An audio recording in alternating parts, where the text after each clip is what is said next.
What's going down, man? It's the Donnie H.O.U.S.T.O.N podcast. I am Donnie H.O.U.S.T.O.N. Hey, check it out, man. We got a special guest today, man. This guy's been around for a minute. If you listen to the radio, which I'm sure you do, especially in H.O.U.N on 979, you heard him on there, man, killing it on the turntables, you know what I mean? If you go out, you can hear him in the clubs, killing it, doing records, you know what I'm saying? Had the H.O.U.S.T.O.N record, amongst others, you know what I'm saying? Like I said, man, just a staple in the H, man. And GT Mayne, what's going down? That was a hell of an intro right there. Hey, man, it's you know, it's suitable, man, I think. You know what I mean? It's funny listening to someone else's perception about yourself. You be like, all right, yeah. Okay. Yeah, well, I mean, I ain't telling no lies, you know what I mean? No, I appreciate it, man. Yeah. GT, man. Yeah. What's good? Chilling, man. How you feeling, man? I'm good, man. Enjoying life. Yeah, for sure. So what's been going on, man? Man, staying busy, man. You know, still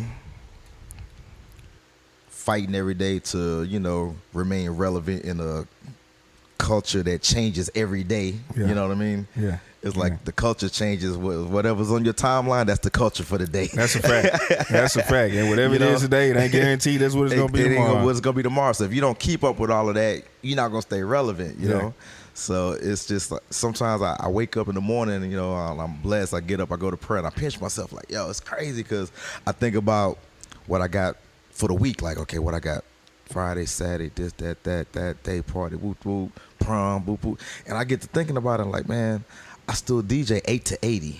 Yeah.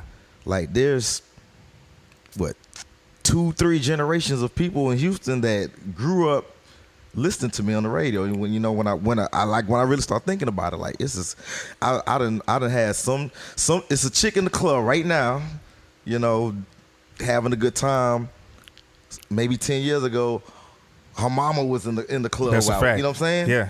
Yeah. And when I start looking at it like that, man, like, man, you know, people may say, you old or you OG, which, you know, it took me a while to get used to the OG thing, but it's cool.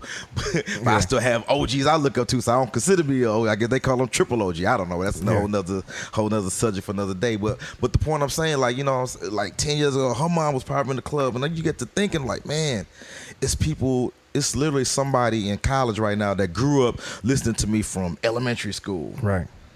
And it's a blessing, man. You know what I'm saying? It's a blessing. Right. So to be able to just like DJ anything, any genre, it's a blessing. I take pride in that, man. For sure. And the whole key to the longevity is just remaining humble, man. Yeah. Nah, for sure. Well, man, you know, like you said, you've been doing it for a while, but let's kind of go back to kind of just more so the beginning. I know you're not from the H, right? You're from New York. I'm originally from New York. What part? What borough? Brooklyn, Flatbush. Okay, already. So I moved here like 13. So tell me, how was it in New York first? I don't want to. How was it in New York? All right, well, New York is a constant 24/7 hustle. I don't care what you do. You could be whatever. You got to hustle at doing it because you waking up in the morning. The average person ain't getting in no car. You getting on a bus. You getting on a train. Yeah. And it's millions of other people doing it at the same time with you. Right. So that's a hustle within itself. You know what I'm saying? Right. So, you know, back then, that's when I first, you know, was into hip hop and whatnot, and you know. But I wasn't DJing nothing yet. I just had a love for it. Like, man, this culture right here, this is it right here. And it wasn't until I moved out here is when I actually started physically seeing people, you know, in my neighborhood, you know, not my neighborhood, but, you know, that I knew in the city, DJing, you know, live or having freestyle sessions and ciphers or what we called it back in the days, you know. Right. And that's when I got to be a part of this. It's got to, you know. So I mean, but how do y'all get from New York to Houston though, man? Because this ain't, you know, you ain't going from New York to Jersey, New York to Philly. Right. You know what I mean? What happened was, so at the time, like two people on my block got shot and killed. And so by the time the second person got killed, and this is a kid we went to school with, so my mom was like, we got to get out of here. So just so happened, my father, although my parents were separated, but my father had been traveling, and he had a friend that lived in Houston, and he made a stop at. And for some reason, he was, you know, whatever he saw, just subdivisions or whatnot, you know, he told my mama this would be a good place to raise the kids, you know what I'm saying? Blah, blah, blah. So that's kind of how that happened. And when we moved here, we lived in Spring. Okay. And so what year did you come to the H? Shit, man. We talking, man. I'm gonna have to come back on that question. It's been that long. Okay. So that's how I'll tell people I'm a Houstonian. Yeah. But anyway, so imagine back then living in Spring where it was like maybe It ain't nothing going on. ain't nothing going on at the time. It's like maybe where in the parts where I live. I ain't talking about Old Town Spring, but where I live, off Aldine Westfield and one night, it may be 10 black families all together. Yeah. Not in one subdivision. In the all area. together, the Yeah. whole area. Yeah. You know what I'm saying? So, but me growing up being a radio junkie from was in New York, WBLS and all of that, to Houston to Magic 102 back then and Love 94 back then, Kids Jam, KTSUs, So I would just listen to stuff, and anywhere I heard that there was hip hop, like they said they had a rap contest or a DJ, whatever, crack it up contest and such, I would just go, because my mama worked at night. My mom worked at Northwest Medical. Okay. So you got a little opportunity. Oh, man. Yeah. Let me tell you something. So it's my mom, me, and my little brother. So I would drop my mom to work at 11 o'clock. My mom would think I'm going back home. Nah, my brother be playing with he be across the street with his little homeboy. And me and I been picked up two of my boys. We used to be all over Houston. That's how I learned Houston. I learned Houston just going places, just getting lost. So what was the spots where you going, like Rhinestone and stuff all like of that? And I had no business being in the Rhinestone Wrangler. Let me tell you, the only reason I was in there because I heard it on the radio back then, live on the radio. like, I gotta go. And they had the world famous Steve Fournier's world famous Rap Attack on Saturday nights. Yeah. I gotta go see this. So Rap you got Attack. in? Got in. Let me tell you how I was every bit of 14 to 15. I would just walk up. So you 14, 15, dropping mom off to work? Yes. I was driving it early. I had no license, none of this. Yeah. And I'm all over. Knows where Spring is. Knows what I'm saying. Right. No, you doing some driving. Right. Yeah. I'm doing some driving. Yeah. So anyway, the world famous Rap Attack, I got to go see this. So this was my introduction to, man, back then it wasn't necessarily the Ghetto Boys yet, but it was like Sir Rap-A-Lot. That was announced. Distinctly remember his name. Jay Prince's brother, Sir Rap-A-Lot, and Royal Flush and another group. They called themselves RMG. They ended up getting signing a major deal too. You know what I'm saying? They changed the name to the College Boys. Okay. If you Google it, you see College Boys, but the original name was RMG. They was like one rapper and one dude that just beatboxing to all these, man, they was cold. Anyway, so that was my first introduction, right? So I got to get. So what happened was. And Romeo Poet, who was back then, who happens to be, his son. Young Sam. There you go. Yeah. All right. Yeah. So you do your due diligence. Yeah. But back then, what I was about to say, I was just saying, lost my train of thought. You just talking about the artists that were there at the time or whatever. Oh, yeah. So what happened was if you won the contest, you had a lifetime membership.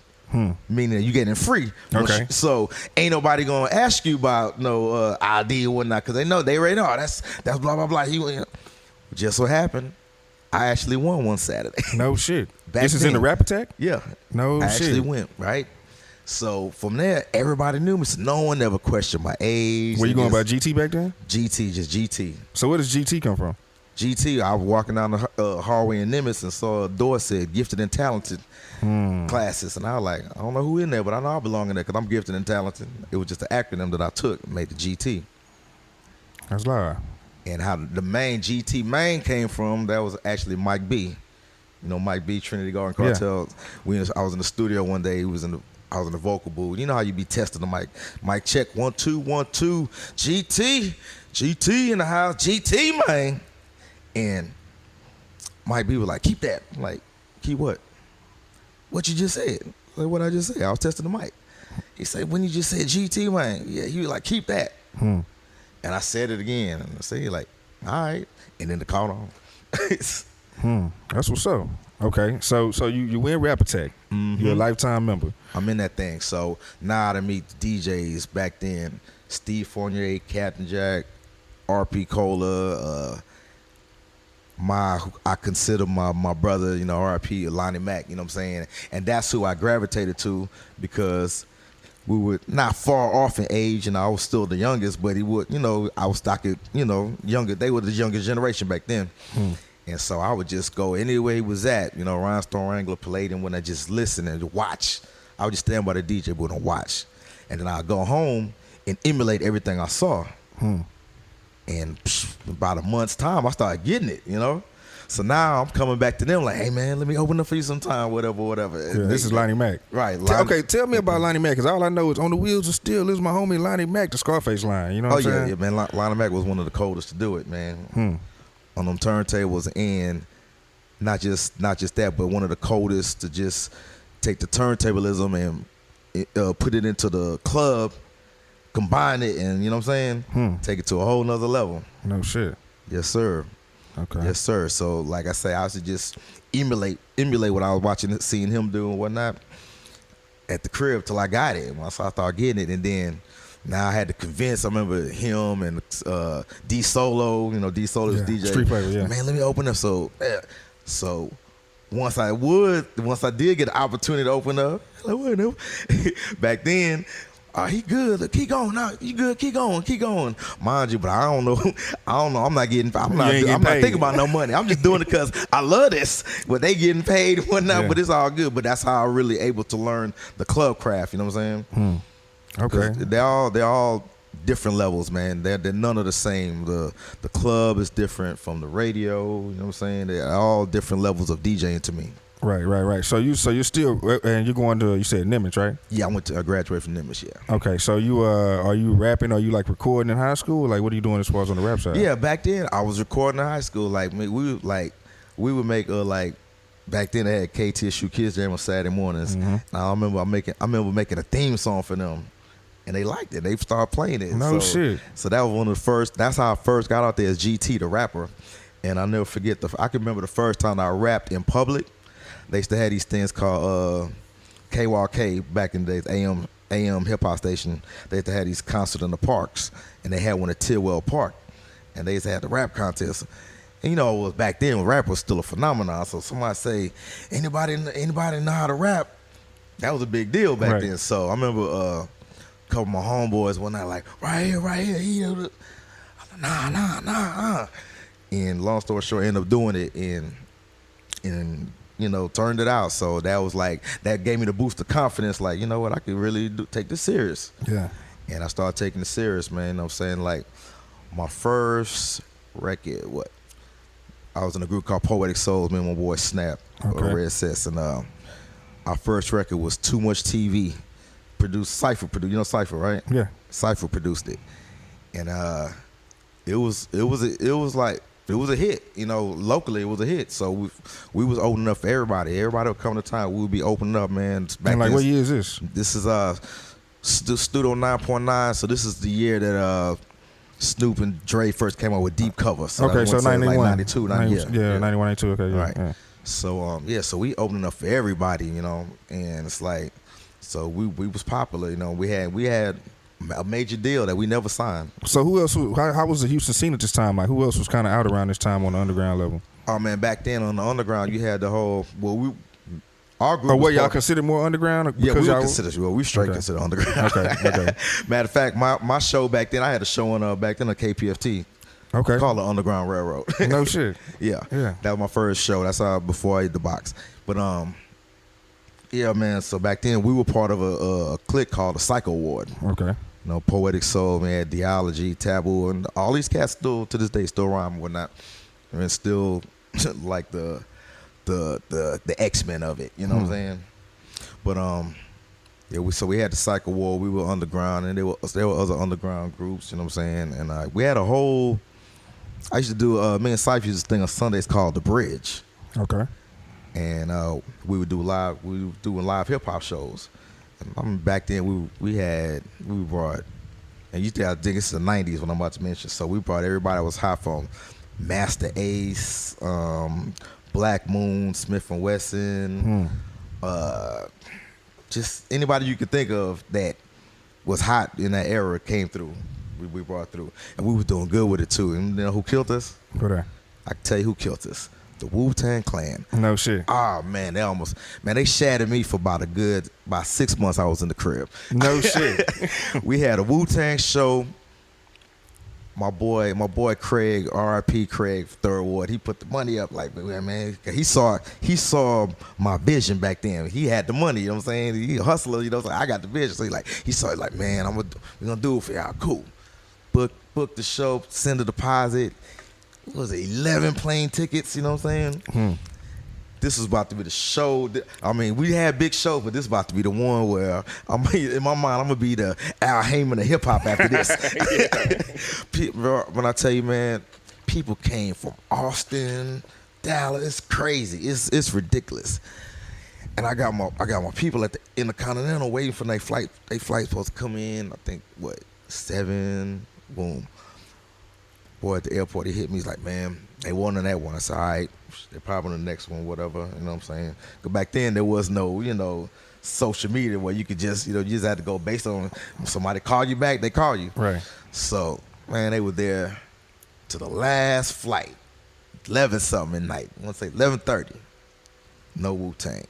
Wow. We got a packed house of just black, white, Hispanic. Wow. It's crazy.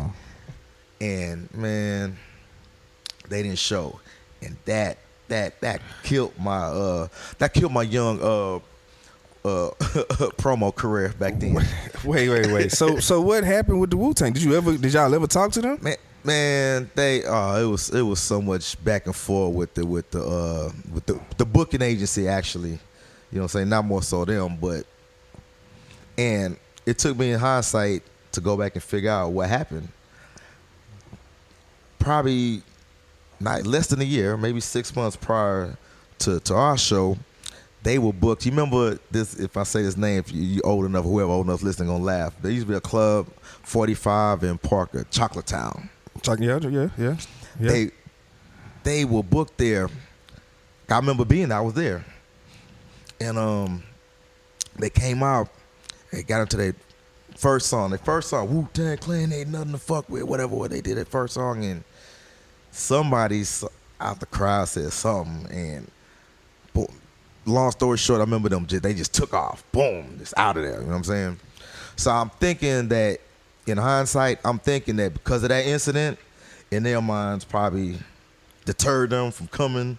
Right. This, but this was told, man. This was like, man, I can't even. Just all right. Picture going to a show right now with, let's say, Post Malone and J. Cole. Yeah. That's what the crowd was back then for this Wu-Tang show, man. You know what I'm saying? It was, like I said, it was black, white, right, Latinos, and they in there. Like I said, they came from Austin, Dallas. It's crazy. Man. That shit is wild, dog. I'm just sitting here thinking, like, how do you get in that? You got to refund. I mean, you got to refund all the money. You know what I'm saying? Man, of course, but god damn, you talking about the venue loss? You talking about everybody? Man, then they were supposed to reschedule. Then that thing got. I'm telling you, I was sick for like. I probably didn't come out the house, not technically, but like for like about 2 months, I was like a hermit because I was still like, man, in my mind, I like, how can I get over this? But then you wake up one day and you realize, hey man, I'm one of Allah's children, so I got a purpose here, and then you figure it out, and that's what I did. I remember just saying, you know what? Because at the time I wasn't really DJing nothing seriously. I was just just rapping and whatnot. And I was like, man, I'm going to start DJing, but I'm going to take it serious. I'm going to take some money off of it. And I remember going to Sideways, buying my first new 12-inch. I had lost my whole record collection prior to that. I started from scratch, 2 12-inches. I think it was a Pac record and it was Juicy, Biggie, Juicy. They just came out with Juicy. I just started from there, and I started calling all the record reps back then, the Lumps and Shannons and everybody back then. All the record reps just started getting records, and I got the show on I was on KPFT 90.1 on Sunday nights, 12 to 5 a.m. Underground Railroad, and like I broke a lot of barriers with the show on Sunday because like I was playing it. I don't care to me, I'm a hip hop dude, but I don't care where you come from. If you dope, you dope. You could be from Wyoming. Like, yo, if you a dope DJ, dope MC, you good with me. Right. So I was playing everybody's stuff. People just want me to just underground. Okay, cool. Underground's cool. But if Pac come out with a record that I like, guess what? I'm playing it. You know what I'm saying? Right. It's hip hop. Right. So that's, so I was getting mixes back then from Evil D. From he would send me mixes and whatnot. Then I had mixes. I was doing my own mixes, and I was just playing everybody's stuff, man. And I really got back on top of the whole underground scene. So I was doing we had a thing called 59 and Bissonette. My boy Ant had gave us. Matter of fact, I'm about to blow your mind. So Ant's son right now is my boy Sosa Man. No shit. Yeah. Real talk. So we had a shop, 59 Bissonette, called The Shop, and we sold records and tapes. Smooth G did clothes, Kid Styles was airbrushing and whatnot, and I did mixtapes and whatnot. And it was right next to a club called Studio 59. They were bringing a lot of shows. Before every show, I promise you, those artists will be in our store. Oh shit. And so I know Smooth G got video right now, which I need to start collecting some of the stuff. But you got videos of, man, Mystical before he came out, maybe 2 months before he came out with his first record, the Y'all Ain't Ready Yet. Yeah. It was like, man, it was this crazy nigga in here freestyling and kicking the mic stand and just, he was just wild. Method Man, Red Man, the Fugees, all people that was in there. Anybody stand out in particular, from those times, coming through the shop and shit? Back then, mostly everybody stood out. Cause back then, mostly everybody had skill. So just think about all who I name. I haven't named nobody that right. They ain't had no skill yet. So we used to have real life battles in there. That's when I really learned how to harness my freestyle. So we would battle. It got to a point where we had an underground network. We had people coming from the West Coast coming to battle us. H.O.U.S.T.O.N and his old clique and whatnot. Hieroglyphic clique. You know what I'm saying? Yeah. It was wild back then. But that's why I really learned to harness my freestyle. And that's when I was like, okay, as long as you can freestyle, you unbeatable. Because you could kick however many verses you wrote, whatever. But if you battling somebody, they ain't kicking something they wrote. Eventually, he gonna run out or not think of something he got in that pad. And you freestyle, you kill him, you know? And I started honing on that, But, back then, whether it was rapping or DJing, you had to have a certain skill level to even be put on. Right. You know? Right. Right. So what do you get into after, how long do you do the show at KPFT? KPFT, I did that almost 2 years. And then by this point, I'm at H.O.U.S.T.O.N and I'm a telecommunications major, and I get an internship at 97.9. I interned for the PD back then, Robert Scorpio. 2 weeks into the internship, I got hired. I know shit. So yes. what did you start out interning? What were you doing when you got to the station at first? Running the board, which is a big deal in radio, and so I was able to run the board for any and everybody's show, and it got to the point where everybody wanted me to run the board for them, because especially the mixes, because I have everybody drop. I'm a DJ, so of course I'm gonna know when to drop it, hit effect, boom, and not affect your mix and make it sound enhance your mix. So I used to be running everybody board, and then at the time I only mixed on Saturday nights. Yeah, I started out Saturday nights, 10 to 1 a.m. So when you on the radio, what kind of stuff are you playing around this time? What year is this? Back then when I first started, I started in 97 at the box. Okay. So yeah, Puff Daddy and all that type of shit. Yeah, so everything, the whole 96, 97 era, which and was that's a when Houston is becoming Houston too.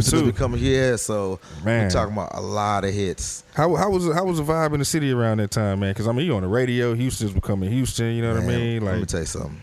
Back then, Houston, now, it's the place to be, but for different reasons now. Yeah. Back then, it was man, everything was so organic, man. You had shows, and when it didn't matter, like I say, it didn't matter if the artist was from California, New York, wherever it's from. When they came here, the shows were magnetic back then, man. You could the energy was just crazy. Some of the energy, what you probably saw recently at the Astroworld Fest, what I'm saying, that Travis Scott brought back. So picture back then where, I'm gonna say this. So back then, imagine going to concerts at actual Astroworld when it was open. Yeah. Southern Star Amphitheater. Some of the best shows I ever seen in my life, to this day was there. Yeah. New Edition, LL Cool J, you Run DMC, you know what I'm saying? The list goes on.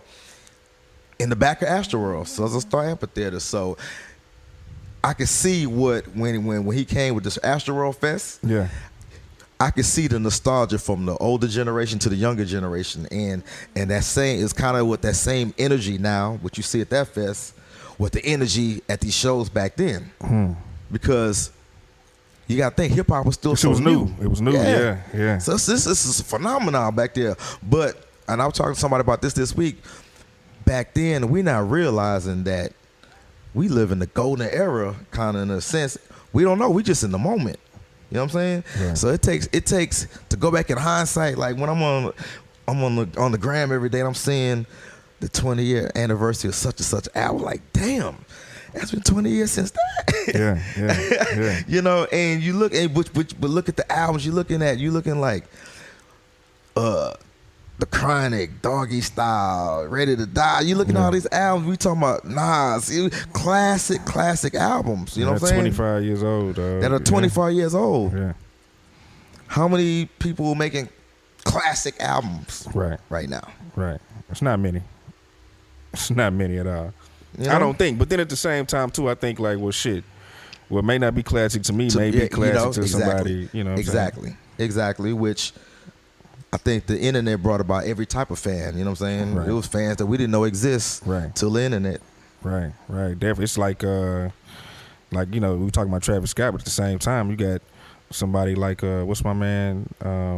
He just had his fest too, but he has a completely different fan. But Tyler. Yeah. Completely different. You know what I mean? Like right. The internet opened up that shit up for him to just be.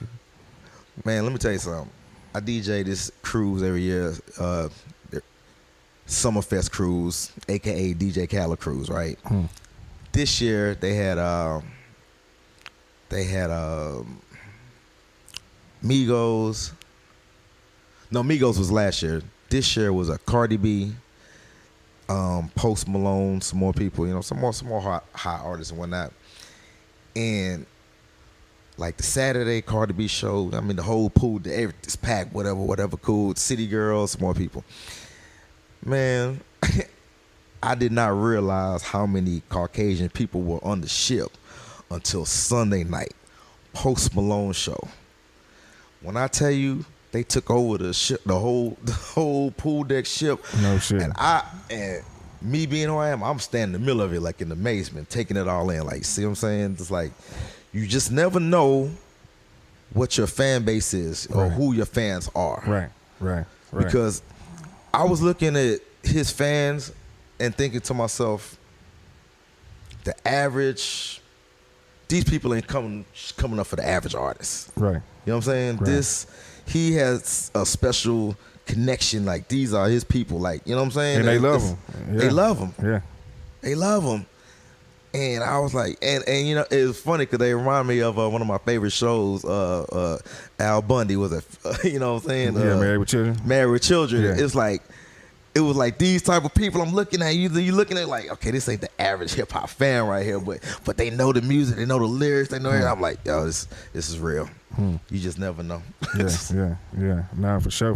So, you're on the radio. You know what I'm saying? Houston's going down, all this. So you still rapping at this time? Still rapping. So we progressed. Like, I'm no longer in the group, so I'm solo.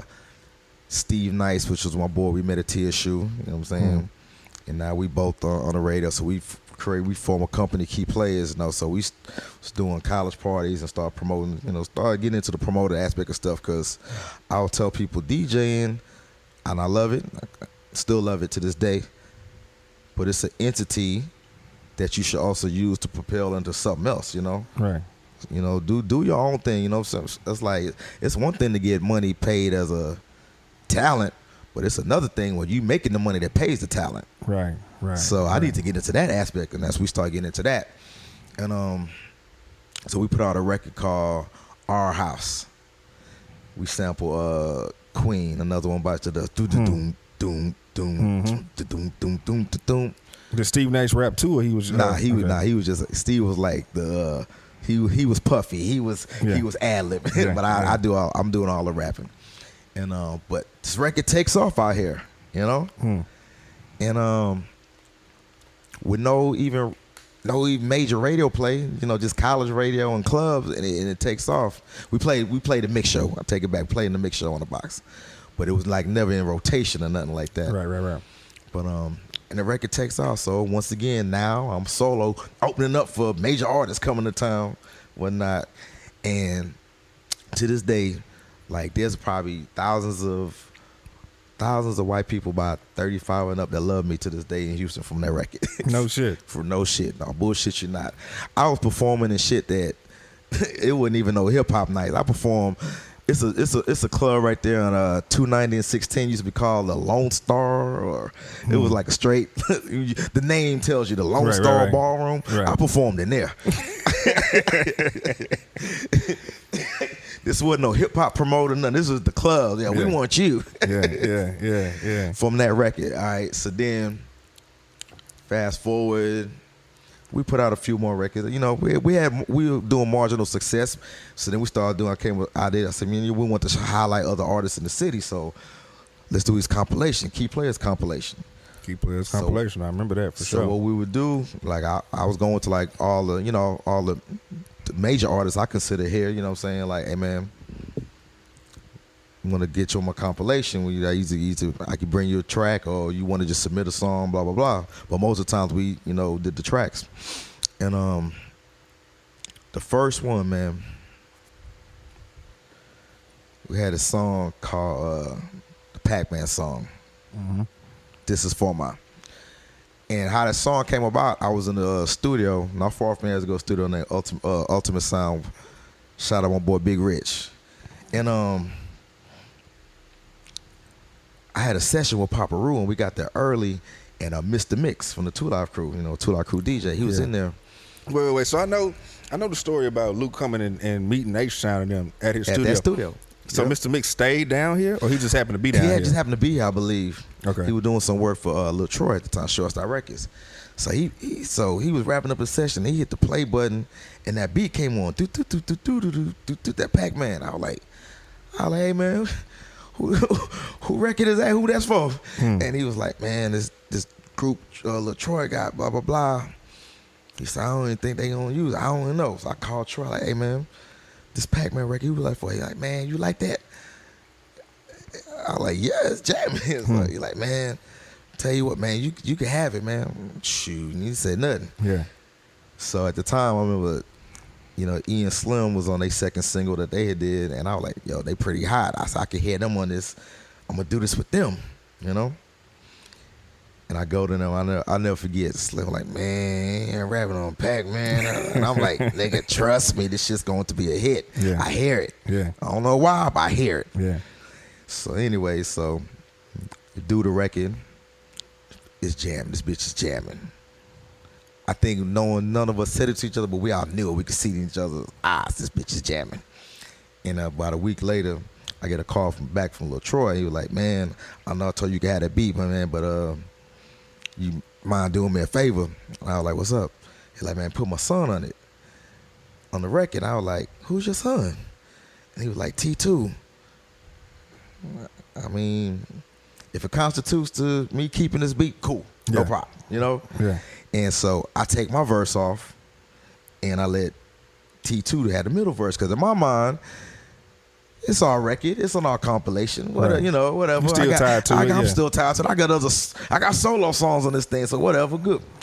Man, boy, biggest mistake I ever made musically as an artist, right there, taking that verse off that record. Because after the record was made, about a month later, there used to be a thing called Mix Show Power Summit. It was a DJ conference for like all the DJs around the country. And like all major artists used to come out there. Kanye West, Eminem, all, debut their album, show us. We saw 8 Mile in Puerto Rico before it came out. No shit. Right. So I take a bunch of vinyl of the Pac-Man record and like maybe 200 CDs. Matter of fact, I had 3 boxes of vinyls and about 300 CDs. And I was DJing a Atlantic Record Showcase, and you got to think back then at the time they had Missy Elliott, Busta Rhymes, Twista, all these artists. Right. What you call Benzino, you know what I'm saying? So they're like, man, I said, man, I don't mind doing it. I said, but y'all mind, I said, is it cool if I play my record? They're like, oh yeah, you got a record, you play, cool. So I do the showcase. At the end of the show, I waited till I played my record last. Because, of course, being a DJ, I'm treated like a club. I'm waiting till everybody drunk, they high, they feeling good. Right. Boom, so I drop it. Man, within 3 minutes, I ran out of everything. Vinyl, CDs. Boys back then was like, yo, I had 2-way pages. Man, beam me your info, beam me. As soon as you get home, I need that. Yeah. So that's how the record spread around the country with no promotion, just DJs. Back then, it's like, see, the game was different back then, though. it was different, and so and there was nothing to track it. There was no Shazams or nothing back then. So how I found out that it actually worked was I was doing a broadcast. Remember they had the N1 tour back in the days, right? So I'm doing a broadcast, and T. Gray was DJing. He played the record. And the dude, I keep forgetting his name, but used to host the actual N1 game. He was doing, oh, baby, him. Yeah. I forget his name, my man name. But anyway, he came running to the booth. He like, yo, this record right here, I need this record. This record is hot in Harlem. I was like, whoa. Say that again? Because he don't know who I am from Adam. I'm like, say that again? Like, this record, man, this record right here is hot in Harlem. And I'm telling him, like, man, that's my record. I put that together, blah, blah, blah. He's like, yo, I'm telling you, son, this record is crazy. And that's how I found out. So the record takes off like wildfire. I ain't on it. Yeah. And I'm gonna say this, and then we're gonna move on. So at the time, us not knowing, because we trying to clear the sample. So we trying to clear the sample, So, we found out that company named Namco owned the rights to all the Atari. Pac-Man was Atari back in the video game. So our lawyer at the time, Tiffany Reedy, she gets in touch with the president of Namco, Japanese, don't even speak English. So they conference calling, he got a translator, she talking, blah, blah, blah. Right. And they couldn't even fathom that you could make a record from a video game. So they were like, send it to us. So we sent it to them, and they heard it, loved it, and wanted to license it to at the time, it was the 25-year anniversary of Pac-Man, Space Invaders, and Galaga. So that's when you start seeing them putting them back in stores, and all three in one console. And they were going to license it to that. And needless to say, that check was going to probably change my life, change both me and Steve lives, and E and Slim, and T2 lives. Everybody that was on the publishing of that record, the lives was going to change. And then to unforeseen circumstances, none of that happened. And the only reason I'm not going to go into a lot of it because I'm saving it for my book. Because I know I'm eventually do a book. Yeah. That's what's up. But damn, yeah. That's tough. All right, so boom. We move forward from that. Move forward. Let's go. So let's move forward to 2009. I want to say it was 2009. This is H.O.U.S.T.O.N? Right. I believe 2009. But here's how that happened. And this story, not too many people, only people that's close to me know the story. So, did you get discouraged about music after that? Oh yeah, I was discouraged from music about a long time. I was really kind of doing music just on my own privately. Yeah. Wasn't planning on putting nothing out. And I'm gonna tell you what happened after the whole Pac-Man and blah blah blah. Right. So what happened was, Pimp C passed. The day after Pimp passed, there was a Stevie Wonder concert at the Toyota Center. And I'm at the concert, everything normal.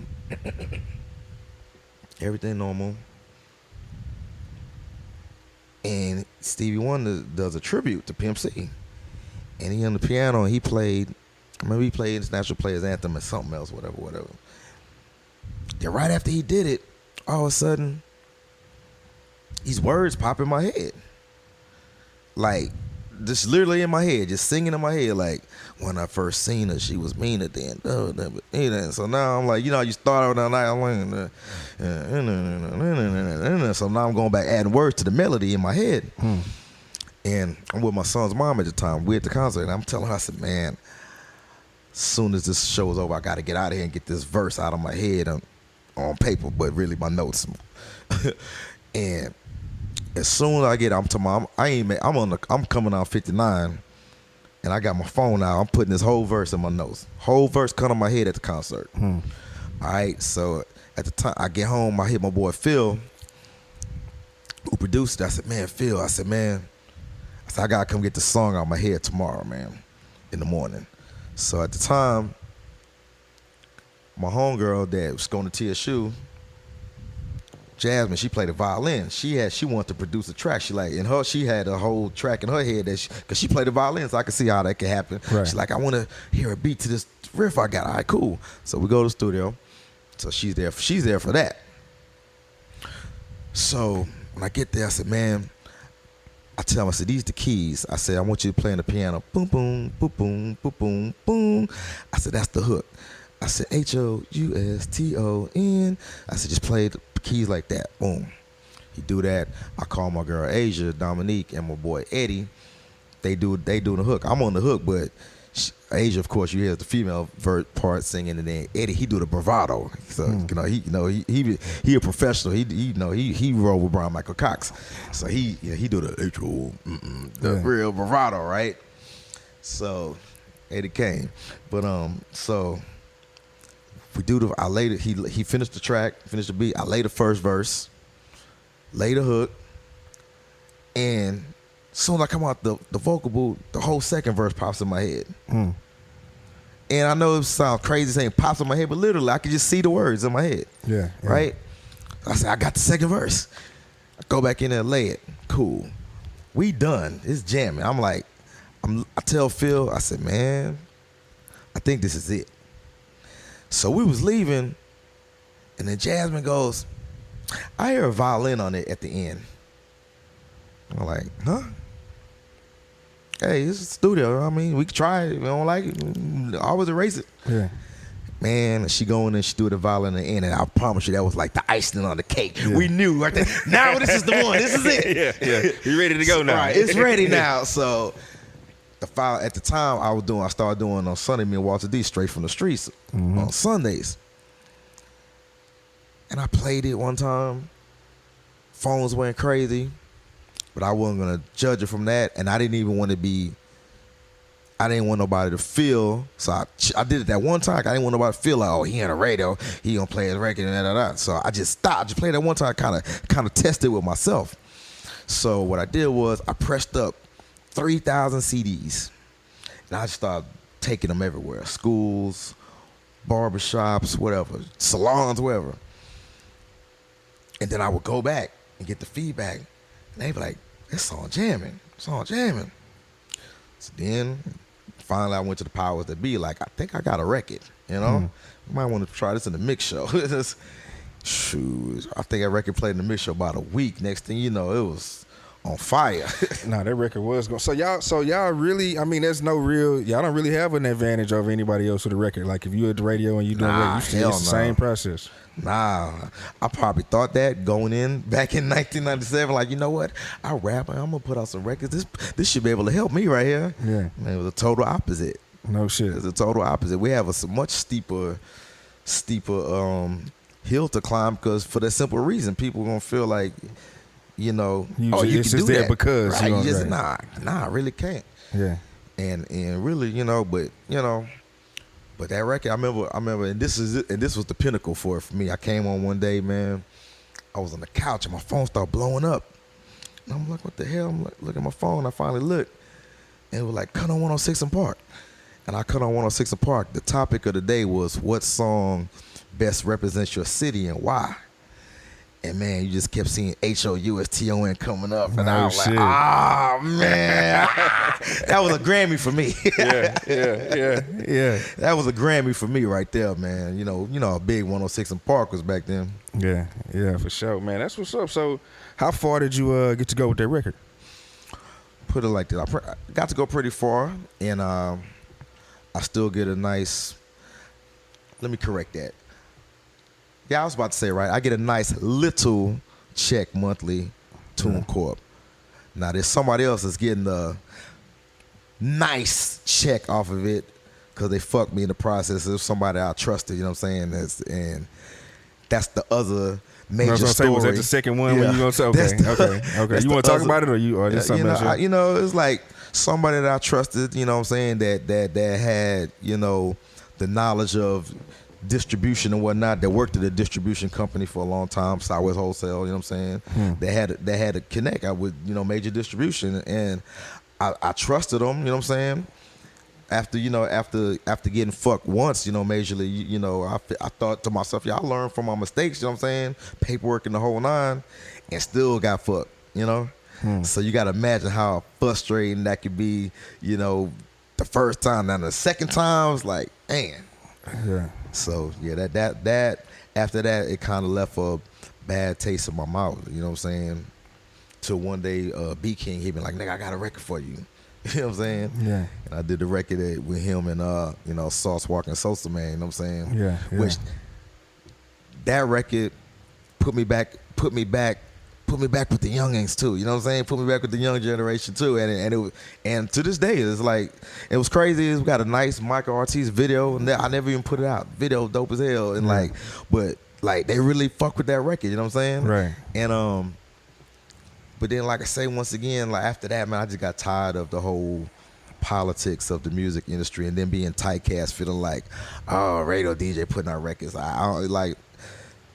In a sense, that shit kind of fuck with me, because I'm like, I was an artist before I was a DJ, you know, and then I was a DJ before I was on the radio, and so it's like to have people just know one aspect of your life and think they know you, you know, it's a motherfucker. Yeah. Damn. So, I mean, you've been on that radio though, man, within like golden era of H.O.U.N. radio. Oh yeah. What's? Let me tell you, you say go there and tell your story. So. Yeah. It's Kappa Beach Saturday. The Kappa, man. Kappa Beach Saturday. 3 people I can honestly say that's responsible for just breaking on the radio, just breaking Wanna Be a Baller on the radio. Rashi used to run the board, Steve Nice and me. We on the air on a Saturday, and we played the record, and motherfuckers is in traffic on 45, you know. Hey, everybody listen to the, you know, right, to the radio, right. And then, man, play that song again. We played that motherfucker about maybe 8 to 10 times that day. Oh shit. You know what I'm saying? Because that's all motherfuckers was calling for. Play that record again, and man, there was no looking back after that. Yeah. There was no looking back, boy. Man, so I mean, tell me about sometimes. I mean, any artist interactions? Like, I don't know. I think I heard a story about maybe like meeting Biggie or some shit like that. Or oh yeah, like tell me about some of them type of times, man. So remember, I don't know if we said. I think we said this off air earlier. I used to be in the clique called. I was in a group called Poetic Souls, and Poetic Souls part of a clique called a Psycho Ward. So we opened up for. They had the. What was it called? The Big Flavor Tour. It was Biggie and Craig Mack, yeah. Right. Yeah. So we opened up for them, spot called Studio 59 and Bissonnet. And we kill it. So I remember Biggie coming on stage like, yo, Psycho War niggas, yo, Harv. At the time, I didn't even know who you talking about. It took me in hindsight later on to be in radio to learn Harv Pierre from Bad Boy, who ended up being on the TV show as well. So he was there. So he like, yo, Harv, these Psycho War niggas, we just signed them niggas is hard. No shit. And so ironically enough, another time Biggie came. So now he's blowing up now. He came back for the first ever Box birthday bash. He was on it. And me and Lonnie Mack, RP at the time, I remember going to his hotel and smoking with him, and it was just me, him, and Lonnie in the room. We smoking. I remember him tell us like, "Yo, when I first signed the Bad Boy, we had the baddest weed." And he's like, "Yo, nigga, now I'm smoking this dirt." And I just remember laughing at this shit. I just remember just sitting there laughing like, "Yo, this nigga's crazy." And shit.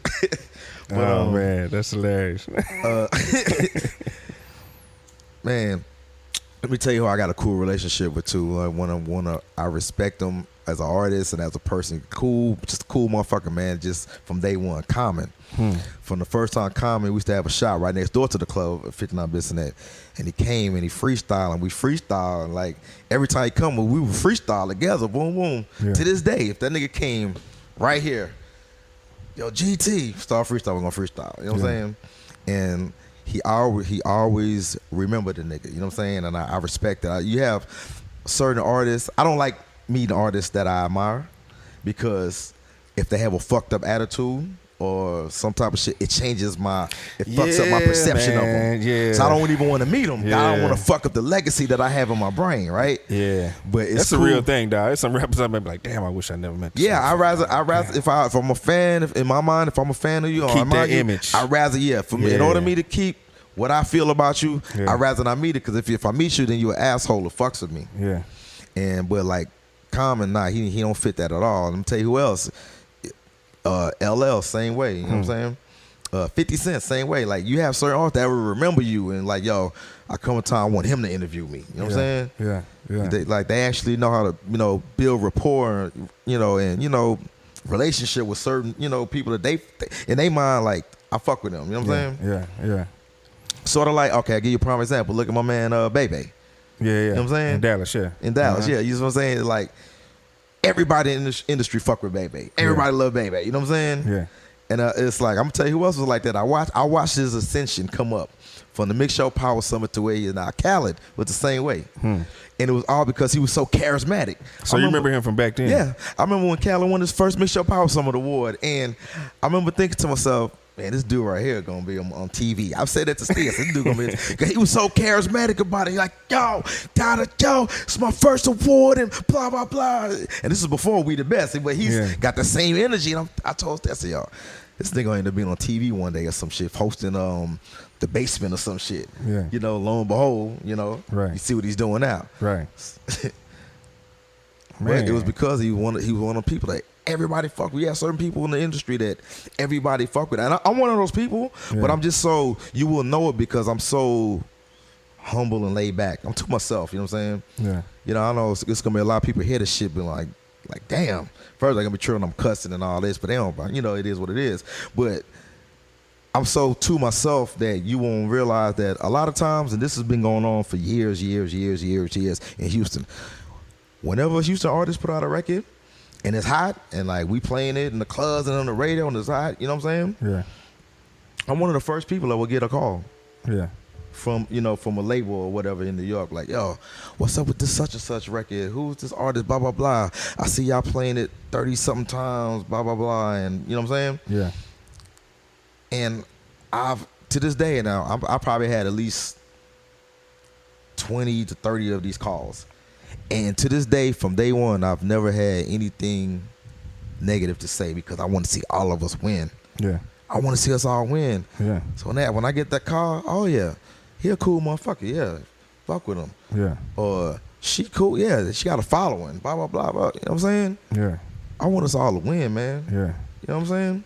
Yeah. But like I say, I'm one of a few people that will get that call. I'm pretty sure there's others now. You know what I'm saying? Yeah. But I've been getting those calls, man, since 97, 98, and it's because I look back at my foundation on the radio back then. When I first got on the radio, me and Steve Nice, we part of the Fun Master Flex's Big Dog Pitbull conference call, and he got a 2-page ad on the Source with all of our pictures. So you got to think back then, the Source was like a big deal. Yeah, the Source was really a big motherfucking deal. Yeah.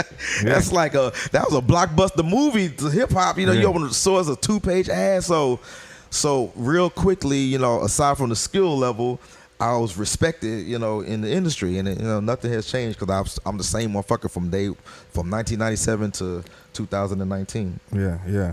We talked a little bit about just kind of just that radio stigma. What's some misconceptions about being on the radio and just I don't know, just some of that shit, man. Shit. Well, with me, for instance, thinking that you could play what you want, not even your own shit, but just anything. Period. Yeah.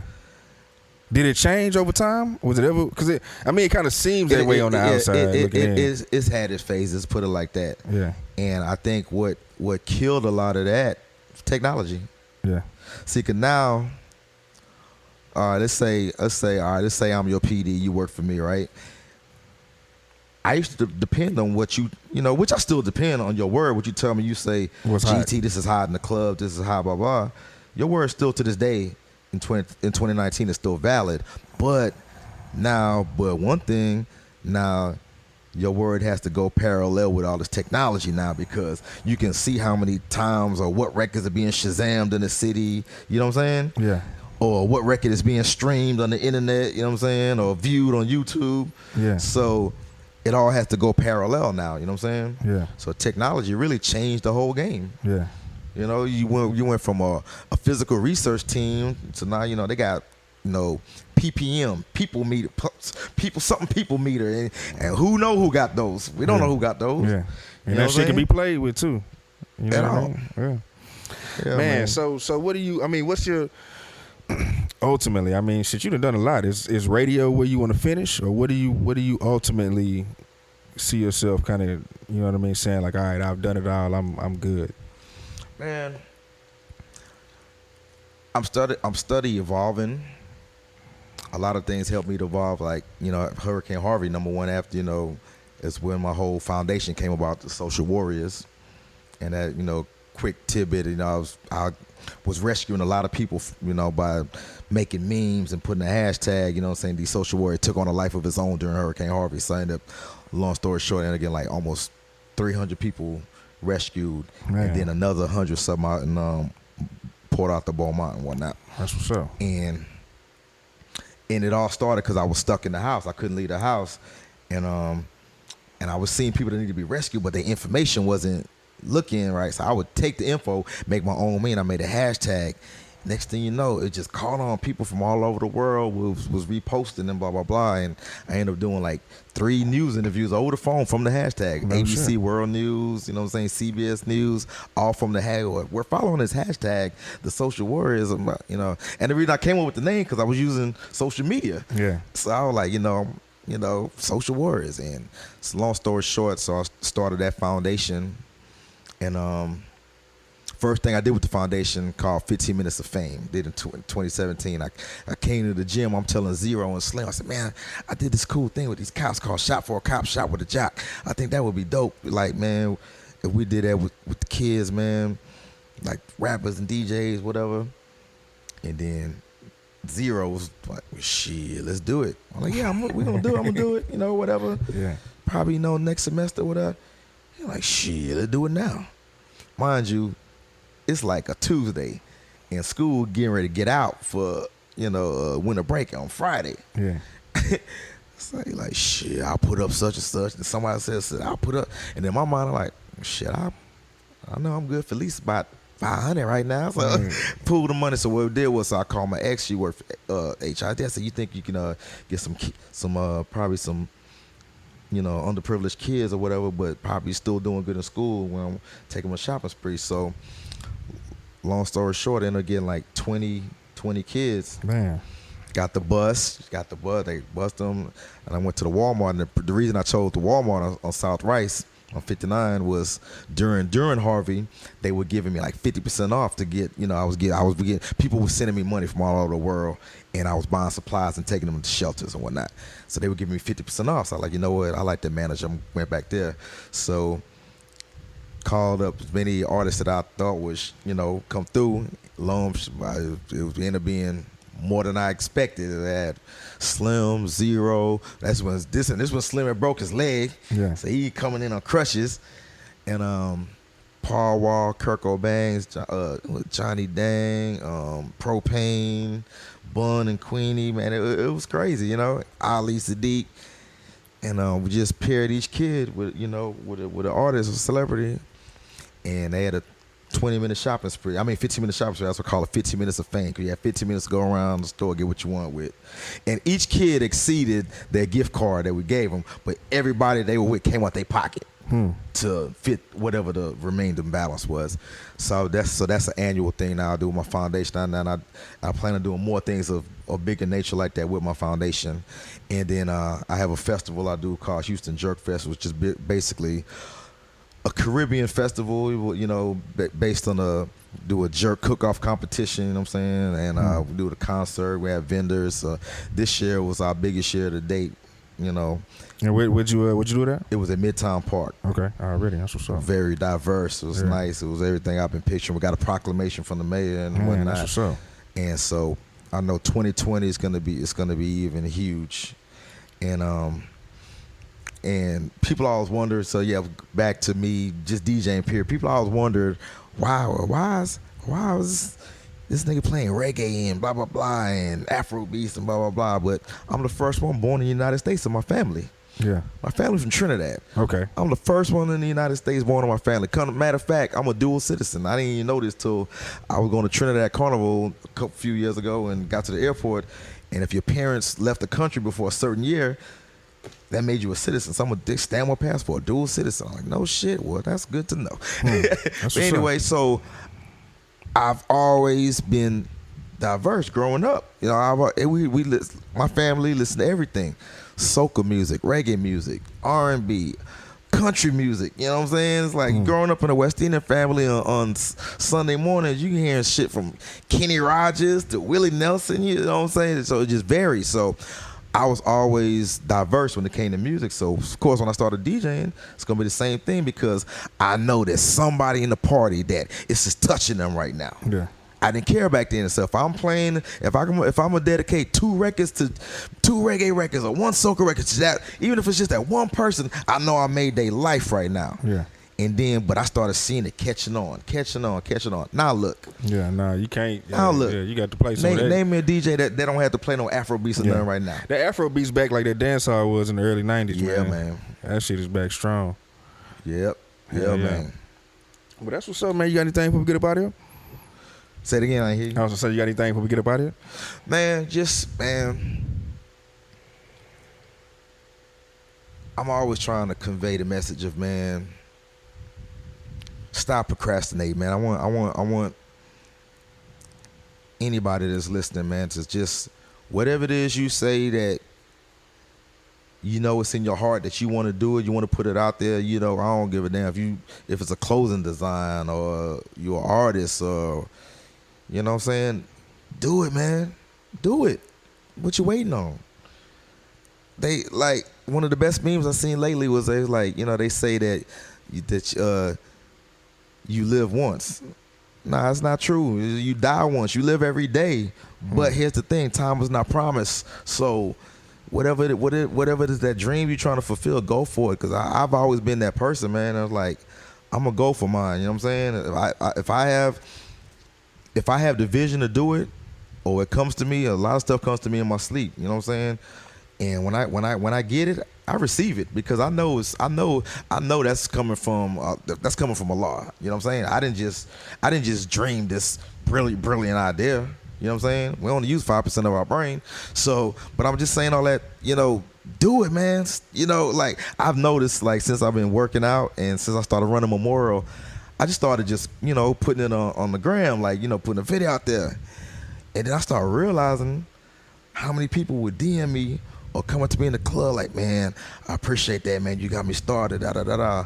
So that's my whole thing now. It's like, nigga, just do it. Just do it, man. You'll be surprised what you can do once you put your mind to it, man. Like, I'm pretty sure as major as your podcast is right now, you didn't vision that at first because you probably, you know, you started out something just doing, you know, probably just doing, you know what I'm saying? Right.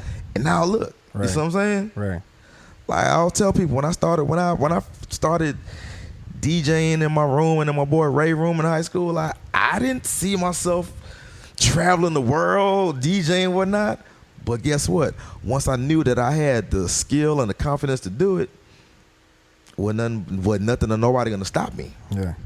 And I just want to leave people with that. Like, don't let people put you in a box and you put barriers around your brain. Like, you know, I'm too old for this, I'm too young for that, or that. Nah, no, don't get me wrong. Be skilled at whatever it is. Right. So don't do no bullshit. But if you skilled at it and you got the confidence, do it, man.